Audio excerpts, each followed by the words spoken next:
Welcome, everyone, to another episode of the HR and Payroll 2.0 podcast. I'm Pete Tiliakis, and as always, I'm joined by the legendary Julie Fernandez. Welcome, Julie. Thank you so much, and I'm really excited to dive into today's episode. You know, I've been doing a lot of writing lately around workforce management. Yeah. And so this is just awesome timing, and it's a hot topic because there's so much going on out there. So, same. So why don't you do the honors and tell us who we'll be talking to today? Yes, I met this person working on a case with UKG, again, about WFM and global payroll, which will come out very soon. And I was just really impressed with the story here of what they're doing in their organization and just this trend of CoEs coming about for WFM. And I was like, we got to have Jeronika on. So welcome, Jeronika Dancy, to the show. I love your name, by the way. I love your last name. It sounds like a DJ or something, you know, but welcome. You love my last name. Fancy Dancy, I think. Yeah. King coined it, right? So yeah. I took it. I stole it. Even though I've had it longer than her song. Yeah. Thank you so much for the opportunity. I'm excited to spend some time with both of you today. Yeah, likewise. Awesome. I had a great time talking to you, and I was like, we got to do a podcast together. And I know you're a podcaster. You have a user group show, right? I do. Actually, I have two podcasts. Most people don't realize this. I have one. I've been a widow for several years.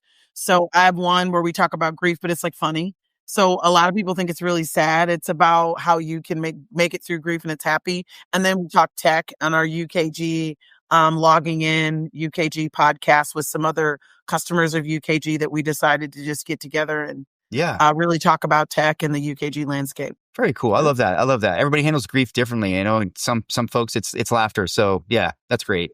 Yes. So Julie, you want to do the honors? Yeah, sure. Like no stranger to all of this world, Jaronika. And if you're like everyone else, you maybe didn't intend to be here when you first started your career. So we have so much fun asking people, how did you get into HR and payroll? How did you find your way here? And what is it about it that makes you stay? So it's funny you ask because I do this same type of question when I meet with leaders and I ask, if you weren't doing this job, what would you be doing? Yeah. So I went to school many moons ago. And I went for a music major. So I'm a vocalist. So I sing. And then I had a degree in political science. So I had a double major and I thought I was going to be a lawyer. Then I was like, I didn't want to be a starving, like musician eating like peanut butter and jelly, bad apartments in New York. I just couldn't fathom it. I was a little bougie like that. I came from a good upbringing. I was like, I don't know that I can make it. I can still sing though. So what I ended up doing is I got a job working for the college, right? And I was recruiting kids. That's what you do. Mm-hmm. You find the best job you can get. And I found that I liked it. What I didn't like was the sales aspect of it, where you're kind of like forcing people to come to your college. I was at a small private, so it wasn't like a large state university where everybody wanted to get in. It was more like, please come to us, please. Yeah. And I was like, I like working with people. I like the opportunity to get to know all these folks and, help them on their journey, but I don't want to do this. So I got into recruiting for an organization many years ago.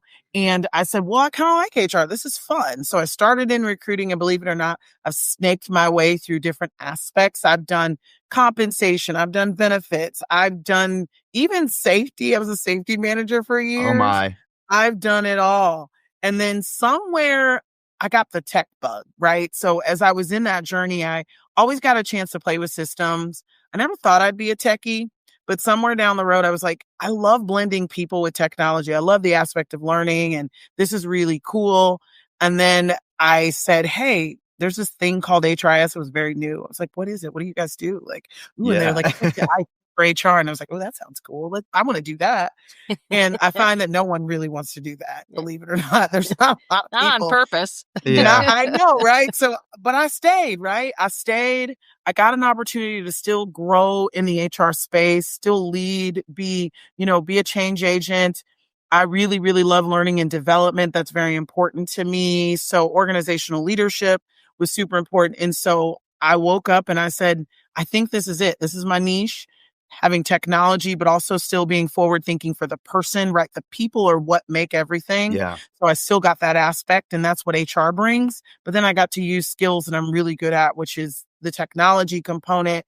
And so every day I wake up, I get excited about new technology that's coming out, but really I get excited about the people that are behind the technology. So HR for me is just having like extended family members. Some I love, some I don't love so much. And some of them I really would like to love, but they don't want to love me back. So, it's just that journey that I continue to stay on and hope I'll be on it for many, many more years to come. Yeah, I love it. I've worked with some fantastic folks that were in the HRIS, HRIT side. And yeah, I mean, they understood obviously HR very well, and they made incredible contributions, right? Keeping the lights on for us and in a paddock when you need something, right? A report, whatever. So yeah, Well, good stuff. what strikes me about your journey, Jeronika, is not only getting that tech book, but then swinging from the talent side of the house over to workforce management, which Yeah. is like the most hairiest, nitty gritty stuff. You Super like most people, frontline. if you don't want to do HR, you really don't want to do time and scheduling, right? I mean, Yeah.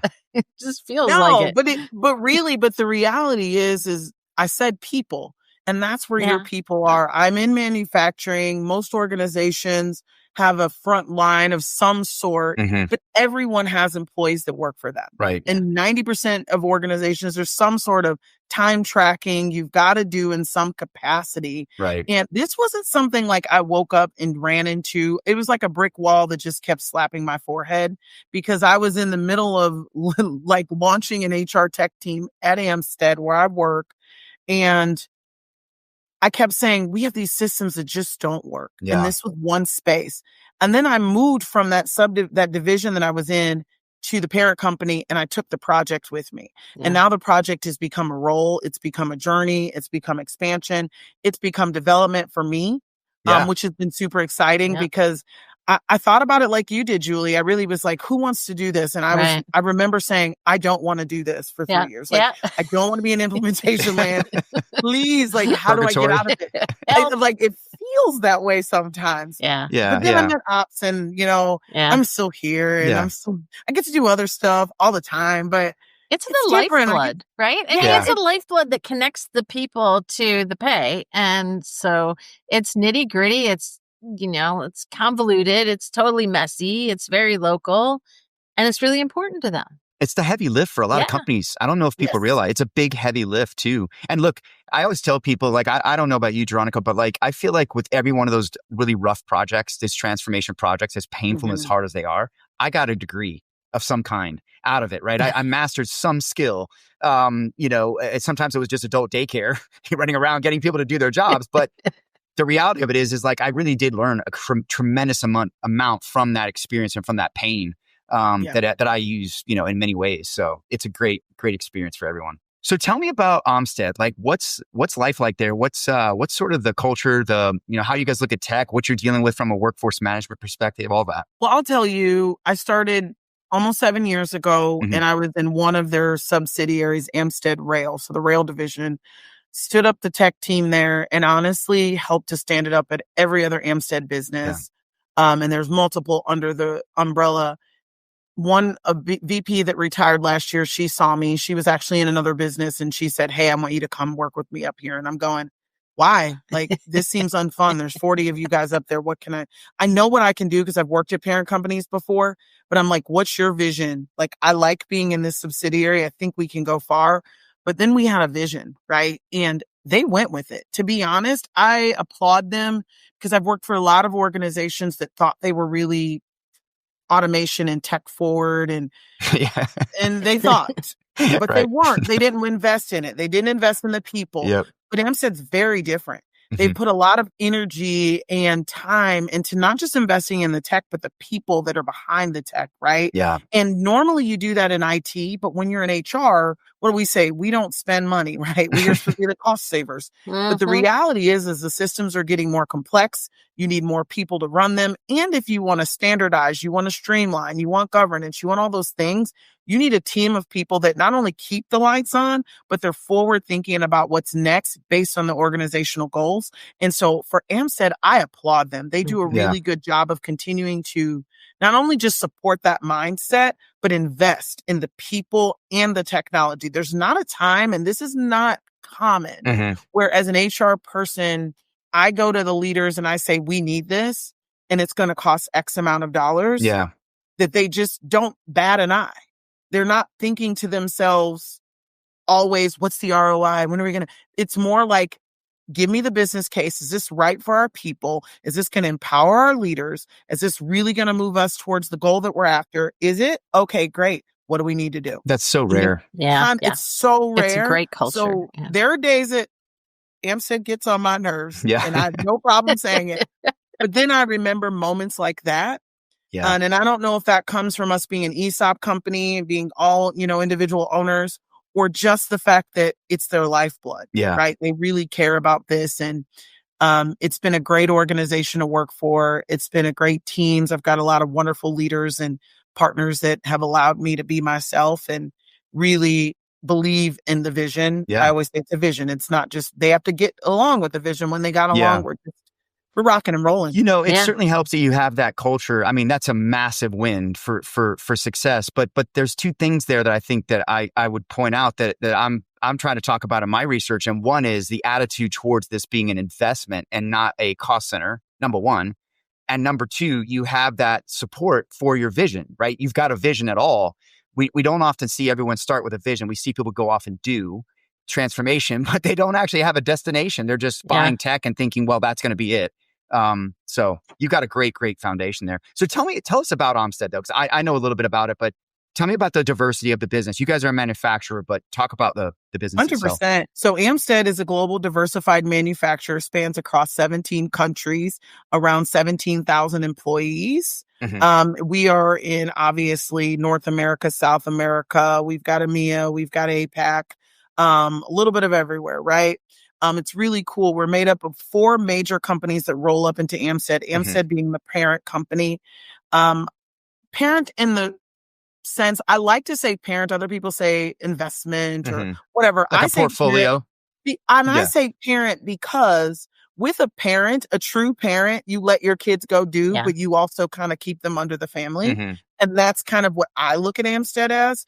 Years ago, everybody was super, super independent in terms of technology, how they manage their businesses. There's 4 presidents across that run each business. And we've got Amsted Rail, which obviously it makes sense. They make rail stuff. They make all the undercarriage of your rail car. Okay. So your wheels, your side frames, bolsters, bogies, moving all of your things across the country. You've got Consolidated Metco. The name doesn't align with what it does, but it's trucking.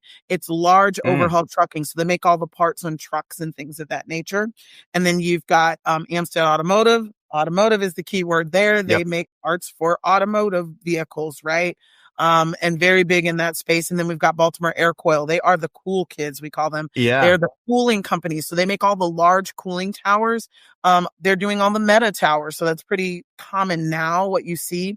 So very different independent operative businesses. Each one has their own, shared services of payroll, HR, IT, you name it, president, run independently. But over the years, we don't really run as independent. I am lucky enough to have the one fully integrated team across all businesses. Oh, that's outstanding. All HRIS people all work together. Purely for time. Absolutely. But we actually support all HR technology. Anything under the HR landscape is our baby. And we are responsible for, if you want a people system, it ties to our people system. Yeah. We're going to do your APIs, your integrations. We're going to do apps. We're going to manage the day-to-day payroll, HR. We do bots, you name it. Yeah. We kind of do it. There's now 10 of us. Started with 1. People that did it. And now we're at 10. It's been less than 7 years. So it's super exciting to see that. Some of them have grown their teams in their respective business. So that's who Amsted is. We're a really innovative company in multiple countries, very big outside of the U.S., which is awesome for us because it's why, we get to help our partners no matter where they are. But U.S. headquartered, right? Even though U.S. headquartered, yes.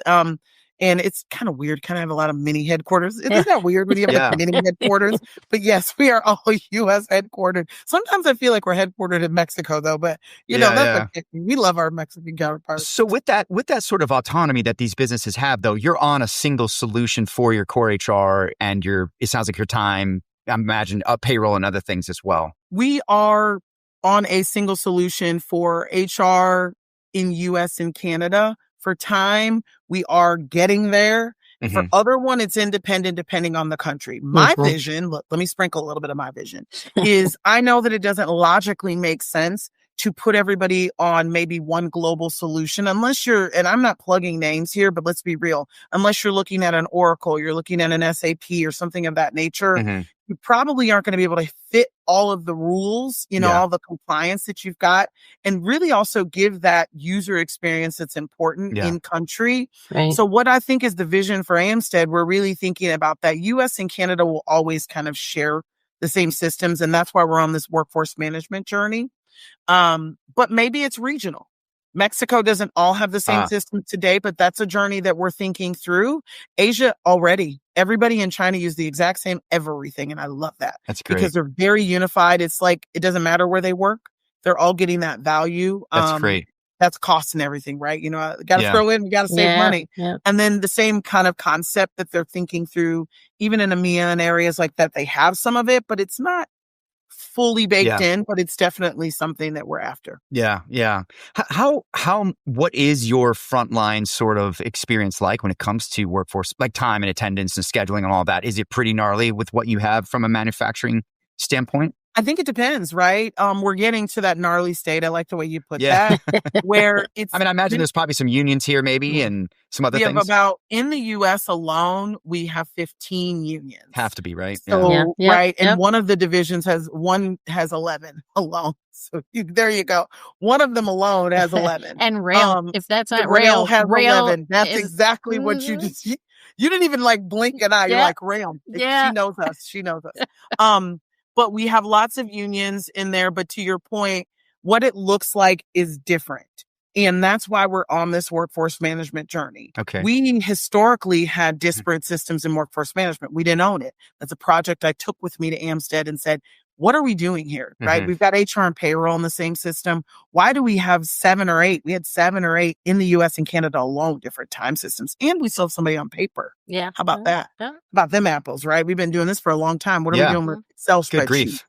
And so, right, it was definitely one of those conversations where it's like, you got to tell the whole workforce management story, right? You've got to understand, you want a hire to retire story. How do we schedule people? How do we call for overtime? How do we allocate labor? How do we strategic plan? And then how does that tie into span of control or what managers are really great? And maybe we need to train based on how their production works. And so we're we're still on a journey. We've got a couple of our businesses, Amsted Rail and BAC specifically, that are live on workforce management with UKG.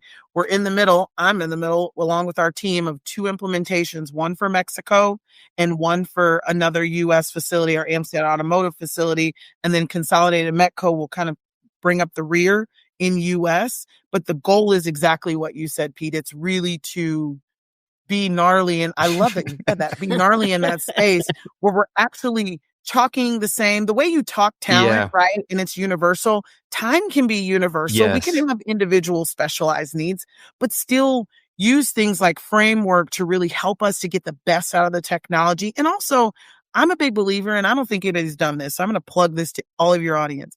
Think about an operational excellence CoE, but not just in a business, across businesses. People tend to think, even in Amsted, we're unique. Oh my gosh, we make automotive parts and we make rail parts, but ops is ops. How do you share ideas? How do you share technology? How do you share thoughts, right? And so we're really having those conversations and crossing the water with different operation leaders. And not just executives. Yeah. But I am dying to know, and I don't know if I'm going to jump. I'm going to jump your order of the way you kind of wanted to flow this, Pete. But I'm dying to know, that operational excellence has for quite some time now had the shared services label, specifically different than center of excellence, right? And it bears connotations, but it is excellence. It's transactional excellence. It's, it's gnarly excellence, right? Process, is what it is. So how did you end up looking at this through like a CoE lens versus a shared services lens? And is there anything to that, or that's just taxonomy and that's the way you relate to it at Amsted? Yeah. Well, these are operation systems. We got to change our language. If we keep calling these HR and payroll systems every system, then we've kind of messed ourselves up. So we've got to change the way we view the technology, because at the end of the day, this system does the basic, which is track time to pay people correctly. Put that to the side. That's table stakes. That's a requirement. Whether you do that in Excel, you're still using the green punch cards, that's a requirement. But what workforce management and what operations needs, they need to schedule people more accurately, more efficiently. They need to understand who's skilled, able, capable, available to work overtime or work a job at any given time. But I can sit there and say that we could all have these conversations. But what we need is them in the room at the table to talk about it and to really get down under the hood to understand once you've done your time study, once you've done all these other cool things, you need technology to support it. Otherwise, I'm running around with a spreadsheet or a steno pad or an Excel document. And I'm telling you, I know Johnny's been here 27 years and he's skilled on machine A, B, C, D, E, F, G. So we kind of just shifted it from, it is kind of a hodgepodge of shared services and ops excellence. If you want to be excellent, you need the people and the processes in order to do that. Absolutely. So let's come together, right? And let's figure out what that looks like. Let's impart wisdom. Let's think differently. Let's try a few things. Let's get a little creative, but not disrupt productivity. And we can do that when we've really been more thoughtful and planful versus, as you said it earlier, we were just trying stuff. Like we just said, ooh, we don't have an end goal. We're just like, throw something at it and then you can hope it sticks. Ready, aim, fire. See what you can or get. ready, fire, aim, I guess is what it really is. Yeah, definitely. So you've not had to undo or unravel the notion of being shared services and having that label versus a center of expertise. You just grew it right natively as the excellence that it is, right? I'd say a little bit of both because let me be fair, they didn't want me in their sandbox. Yeah. This isn't like I didn't walk in there and they opened the door and they were hugging me. I could probably call a COO on this call right now and he'd tell you our journey together was one of like contention. And it was, they're not doing this and they're messing it up. It's always shared services. But we had an honest conversation and that's what I always asked for. And we had to prove them wrong. We had to prove a lot of them wrong. We had to it was a bit of a tug of war. But then once you found the right change agents, once you built the right relationships, which is a lot of this is about. Tell the right story. I let them do the talking. I'm like, can you help me? Yeah. Like, I'm going to go in a room X, but you're right. Some of it I've had to I always say I'm not shared services and I'm not Amsted. When I'm in a business and I'm in a project, I'm whoever I am at that time. So when I'm traveling and I'm at your facility, I don't even wear an Amsted shirt. I always ask for whatever business I'm going to their shirt. That's great. Because I want you to see me as a part of your team. Because the moment you do that, then we do better work together. I love that. Yeah, I told that same story about my experience at Disney with shared services. We were the devil and we were going through it with Enron and taking control away and we were shifting systems. It was more change than any human being should have to go through. Oh, my goodness. And we really had to earn it. You know, we had to have those hard conversations and show our worth and show our impact and talk data and all of that stuff. So hey, there's psyops, right? There's a lot of psyops in HR. Let's not pretend. There's a lot of diplomacy is what it is. There's a lot of sales. You're selling. You have to sell these things as a leader. And it helps if you have other leaders above you selling it too, a champion. I would argue. It's very, very beneficial. Yeah. But I agree with that. How much, one of the things beyond the CoE, and I want to get into that a little bit, but tell me a little bit about like the importance of strategic workforce planning and strategic workforce management for you guys. Like, are you at a point where you feel like you're doing that? And that's obviously the goal, I take it. I would say there are pockets of it. If we're being completely transparent, some people have really bought into it. So, and I'll even break it down to like smaller divisions within businesses. And some are still think it's foreign and it's not necessary. And they're trying to grasp it, but they're looking at their counterparts and they're going, well, wait, how come they're having so much success? Why are they, more nimble and why are they having less challenges with not just hiring bodies, but actually keeping people? And so I would say that we're on a journey towards strategic workforce planning, and those who want to actually do better, not just for themselves, but mainly, I'm going to go back to their people. Yeah. Right. And you work 2-2-3s and you're talking about these crazy schedules. Folks have lives. Right.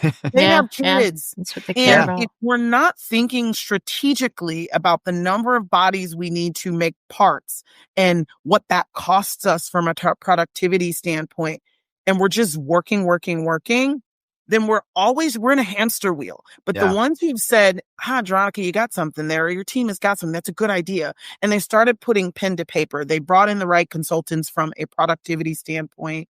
They've worked with us. And actually, we've been more along the ride with them. We finally have the seat at the table where they're coming to us saying, we need to solve for problem X. Yeah. Right. And then we ask hard questions like, how does that show up for machine work? What are we doing here? And at first it was, why are you asking about that? That's not your, and it's like, in order for me to do my best job, I'm going to ask questions that may seem foreign to you.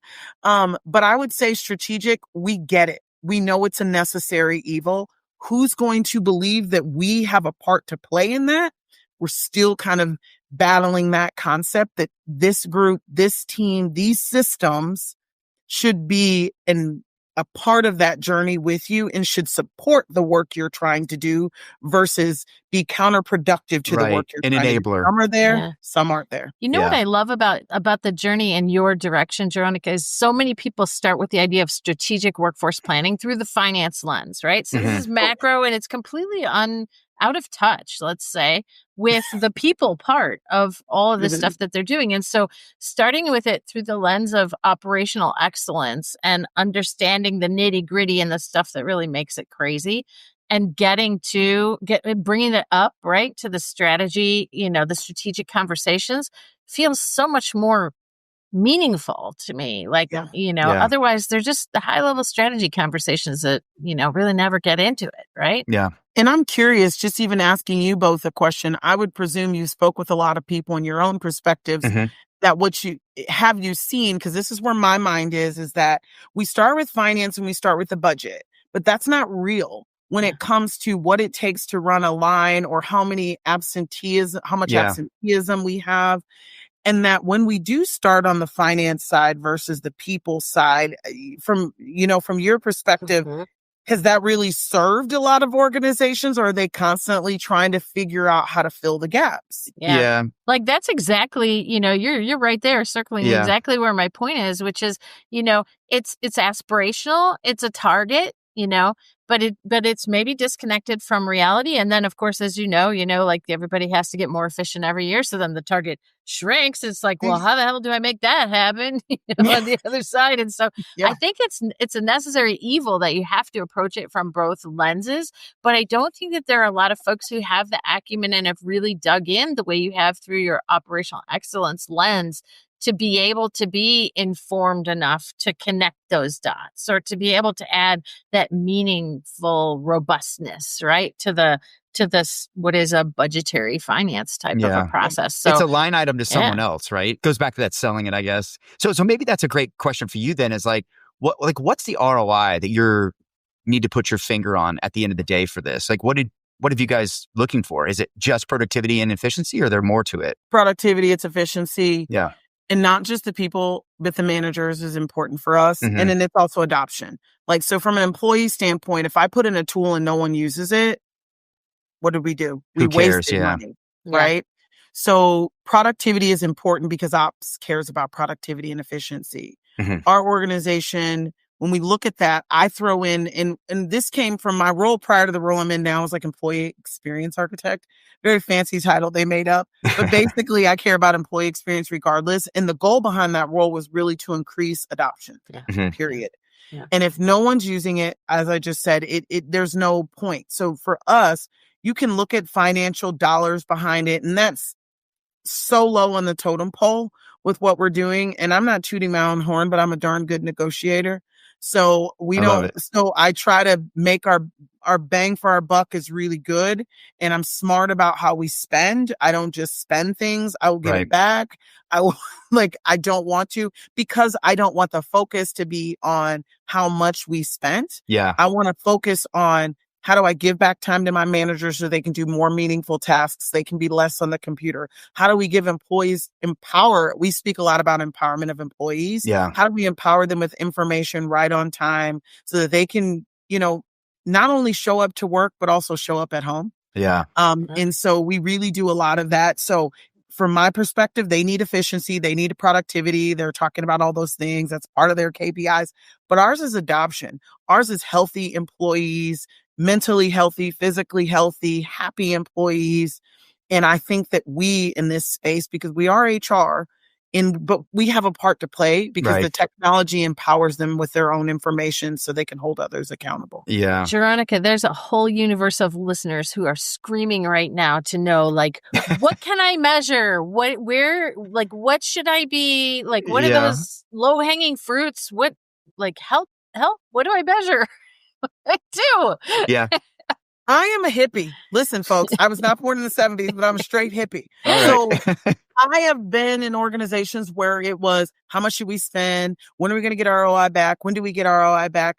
I am so blessed that our company has thought a little different. I said it, they invest in technology. And I've been so focused on, if I go to a site and we roll out a mobile app and I get over 75% of new employees, I get Flip Phone Guy to download the app, or he's willing to go to a kiosk and he's enabled and he comes back or he reaches out to me and he talks about how him and his wife planned their vacation because they had the mobile app or they run the time clock.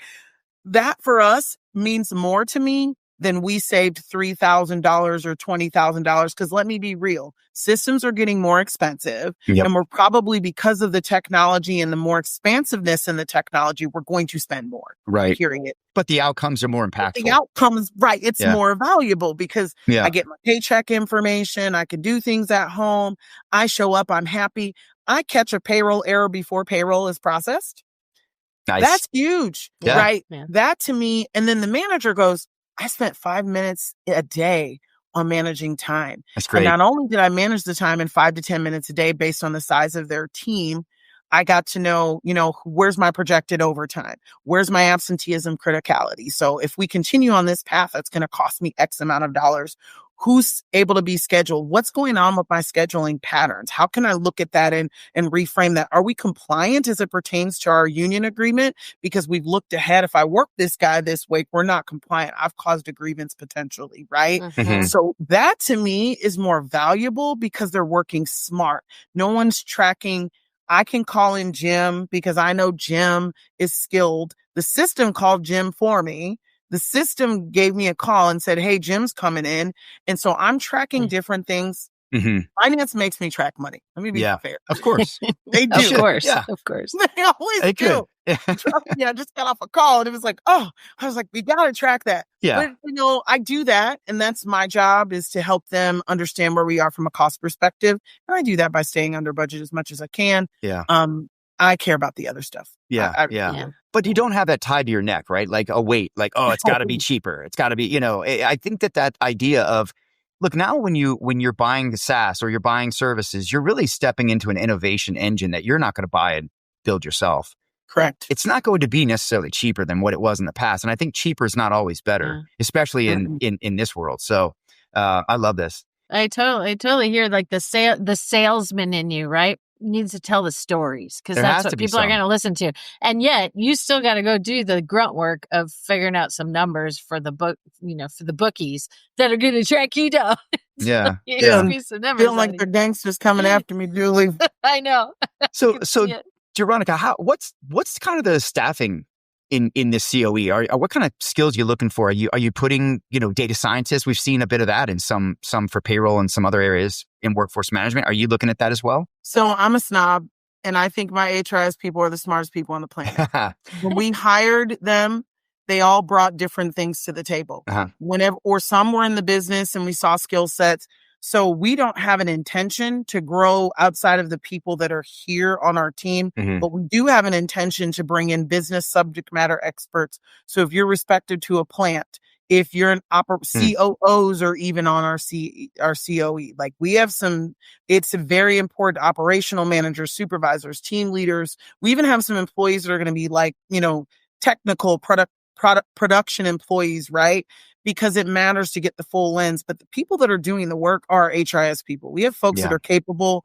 They're not technically titled data scientists, but I'm going to be honest with you, they'll give your folks a run for their money. Yeah. We get in trouble internally because we can build our own apps. We can do integrations. We do our own APIs. We analyze all the data and we do it at a very high executive level. We all report out to the board respectively for our individual businesses and me kind of at the Amsted level. So they're good. Yeah. They're great at what they do. We don't need that. What we need to do is get the rest of the business in line. So Yeah. They understand that if you're going to change a shift, what does that look like? Yeah. If you're deciding to roll out a new process for operational, for whatever What's the reason, impact? Yeah. who's at the table to Yeah. have the conversation before you say we need and it's going to happen? A, can the system support it? B, what's the timeline to complete that? C, like who all needs to be involved and what's the downstream impact? Because there could be impact for Yeah. financial reporting and Payroll. other things that even aren't in our Yeah. I didn't even go to payroll. Pete, I was being nice. But there absolutely could be that, right? Even compliance, like we have to remind them about the law says you can't do that, like, or Yeah. this has to be on a check. Like, so that's what the goal of it is to really educate them because we've historically operated independently. Yeah. Right. Mhm. I want to do this. You make it happen. We decided we're going to do this. You make it happen. Yeah. I love that the tech is bringing you together, though. Yeah. How are you able to, because you have so many, like many manufacturing organizations, you have unions. Unions are a big presence. So have you cracked the nut of being able to get in front of some of what happens in negotiations? Because I've been to this. I know we've all lived it and it's terrifying, right? Because some of that, who should be at the table Yeah. and how is it even legal? Can a system do it? Just has not gotten out ahead of the union, negotiations and labor. They're a partner, in my opinion. You took the words you have to have. So our labor relations director in the division that has the largest amount of unions, I have a pretty good relationship with him. But guess what? I sit at one of the facilities. I don't sit at the parent company. I know every union president at that, and I ain't gonna say where they at, but they give me but I know every one of the presidents. Perfect. Yeah. I know every one of the presidents. Yeah. I know the reps of the respective unions, and my door, they sometimes email me and forget that I don't work for them anymore. And I'm like, hey, why are you doing that? We can't do that. So I came in pretty guns a-blazing into the organization. Yeah. I might not have, I would say I didn't get any friends early, but then they got there. Right. And I do the same thing. So I've had to fly out because the union president has said this is wrong. And so I go the first thing, bring them in the room. We're having a meeting directly. We're not going to go through 7 people because the union president believes something that may or may not be true. But the other thing is we got to ask what they want. Now we know they want everything. Some union folks want everything, but are we having real conversation with meet me in the middle? But I believe, and you said it, it's relationships. Yeah, it is. What they don't want their members coming to them on a Monday morning with some problem that they were blindsided by. Yeah. And I think when you build that relationship, part of that is calling them and saying, hey, we screwed something up, or we've had some trouble. Let's work through this together to communicate and deal with it. When you treat them as not a partner, that's when things get bad. And so, I have chill bumps right now because I spent a lot of time in Hollywood making friends with a lot of these unions so that they called me first and not the CEO of the company. When there was a paycheck error that was a penny or whatever it was, it was important. And I made it a priority to them just the same way I would any other business unit. But they're representatives for them. And I think that's brilliant that you're making that collaborative, engagement. Along that lines, how much of your job is change management? I would say it's a funny conversation because they've talked about moving me into a strictly change management role for many years. Yeah. But then they're like, but who's going to do all this other stuff? I'm like, I don't know, but I can't do it all. So a lot of my job. So I travel a lot, and 90% of the travels that I do, I don't have to do it. It's the change management portion of why I do. Yeah. I'm going because I've got to set the stage. I got to build the relationships. We got to get ready for what's coming. I got to have those conversations. So while I implement a lot, help lead teams, sometimes tinker anymore. I'm trying to get out of that world. Hello, I just don't want to do it anymore. I can do it. I'm spending more time preparing, having conversations, thinking forward. And I really wish that there were 2 of me because I feel like I need to give more attention to it. But I'm trying to train my people to be junior change agents, right? So that within their span of control, before it gets to me or your leaders, you need to be planning for change and be communicative and thinking about what that would look like. But it's a journey. I've been doing this for many, many years. Most of my team have not. So I've just had to get comfortable with being a one-woman show in some cases, or 2 or 3. And so And I don't think I would have it any other way. I Yeah. really wish there were two of me sometimes, but I would get bored. I think if I was just like, so checkbox. Well, now you can be cloned. You can AI clone yourself, and I would imagine, Ooh, get another hand. make me skinnier. Is that a thing? Like, make me skinnier. I don't know. If you're gonna clone me, give me all Younger, whatever it takes, yeah. whatever you younger, want. everything. I got a Yeah. big wish list there, but I'll take younger. Yeah. So, Jeronika, one of the things I want to talk about, we kind of started to touch on this. I want to talk about governance. How have you looked at that in this, and what is your point of view on what you should be thinking when you're building these out? Yeah. So it was tricky at first because as you build a system such as workforce management, and it's a global system, right? We built it with a global framework in mind. We knew others would come, but everybody can't be on the governance team.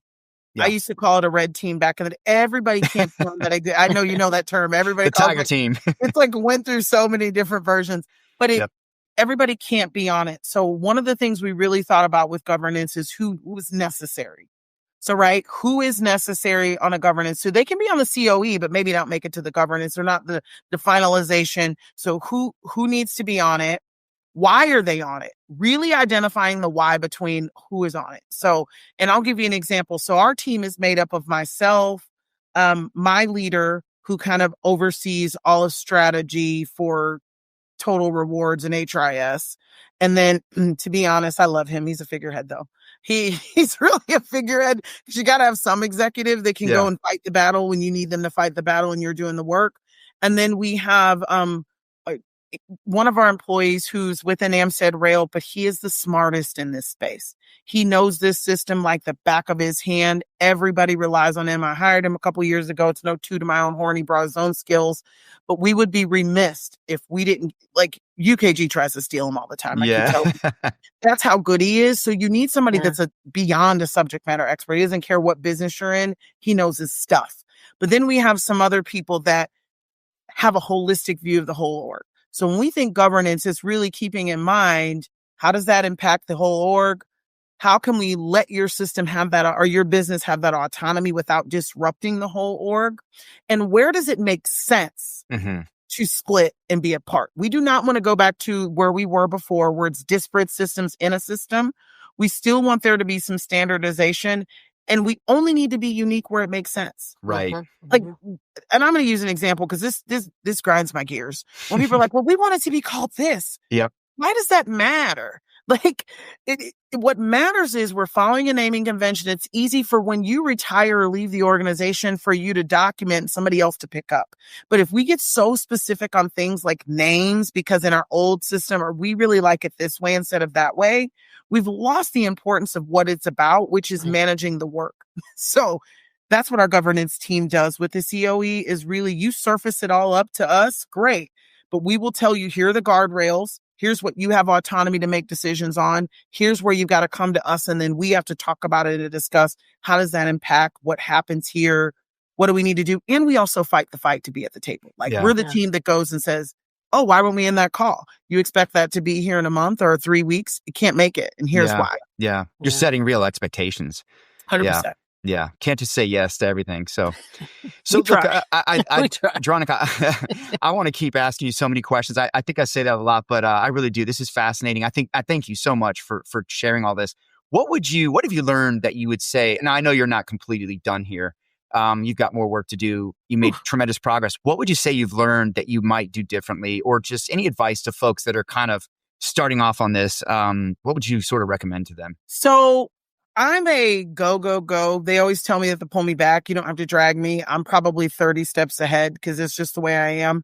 One of the things I would do differently, especially around COEs, because we don't really have them for other areas. We have best practice teams. But we're and I'm the one that's driving it.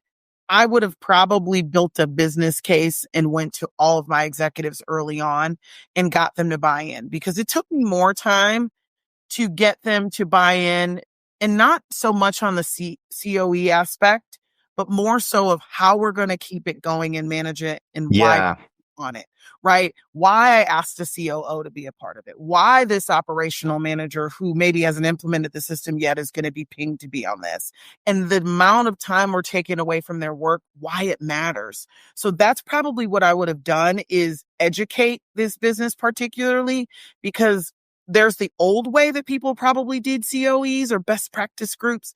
And then there's the way that I think that's going to help us be more efficient. And I'm not going to lie, I probably put the cart before the horse, because I just knew it was important and we're running up against some roadblocks. And yeah.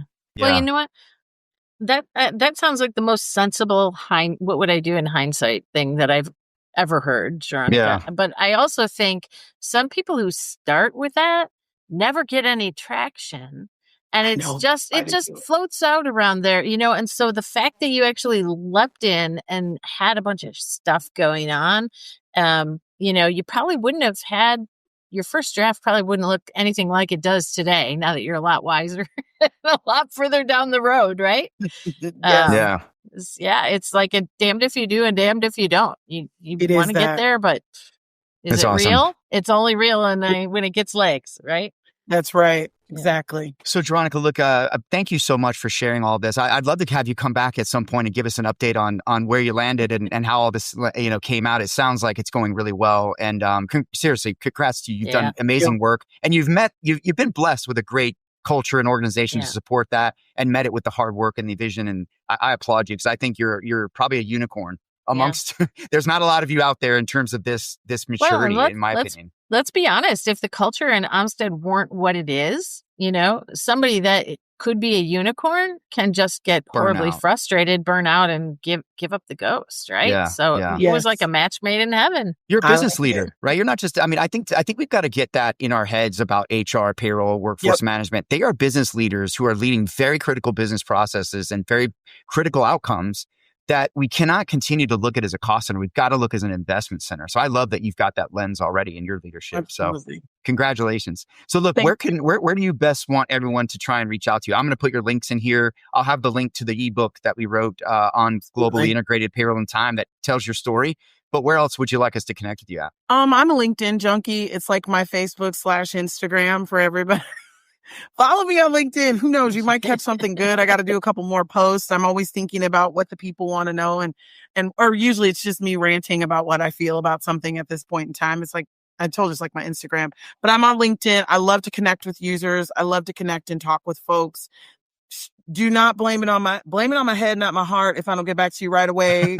But I will get back to you, I promise. But absolutely, follow me on LinkedIn. It's the best place to find me, and you'll get the most quickest response in that spot. I love it. Well, thank you so much. And again, congratulations. You really have done an amazing job, and I'm happy for you and Amsted. So thank you so much. And thank you so much for everyone listening as always. And we will be back very, very soon with more content.